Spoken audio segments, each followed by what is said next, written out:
આજથી રાષ્ટ્રીય સ્વયંસેવક સંઘની 2 દિવસીય સમન્વય બેઠક મણિનગરના હેડ ગેવાર ભવન ખાતે ગુજરાત પ્રાંતની આ બેઠક 2 દિવસીય બેઠકમાં વિવિધ વિભાગના મંત્રીઓ ઉપસ્થિત રહેશે।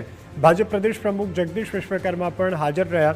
ભાજપ સંગઠન મહામંત્રી રત્નાકરજી પણ આ બેઠકમાં રહ્યા હાજર। મંત્રી પ્રફુલ્લ પાનશેરિયા, કમલેશ પટેલ પણ બેઠકમાં હાજર। જીતુ વાઘાણી, કનુ દેસાઈ સહિતના બેઠકમાં હાજર।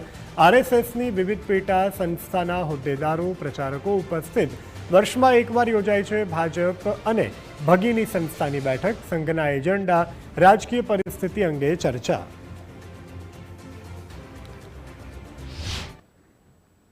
અહીંયા ઉપસ્થિત રહેનારા વ્યક્તિઓ મંત્રી તરીકે નહીં પણ જે તે સમૂહનું કામ સાથે જોડેલા છે એ બધા સાથે હતા। ઉદાહરણ તરીકે આર્થિકનું કામ છે એટલે નાણામંત્રી હતા, શ્રમ મંત્રી હતા, મજદૂર સંઘનું કામ છે એવી રીતે કૃષિ મંત્રી હતા, ભારતીય કિસાન સંઘના કારણે હતા, એનએમઓ હતા, એના કારણે આરોગ્ય મંત્રી હતા। એ પ્રકારની આ સમૂહ બેઠક આજે સંપન્ન કરી।